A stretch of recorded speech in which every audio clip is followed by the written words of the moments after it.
Hola, soy Josep de Merone y Simba en Racing y hoy os traigo un vídeo de sonidos de shifters y vamos a comparar dos shifters.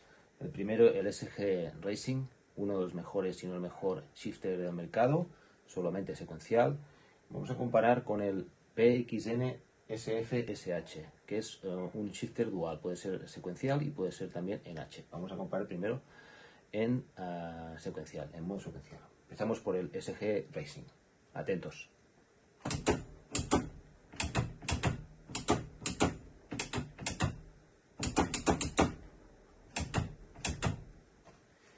Y ahora el SF-SH, en modo secuencial.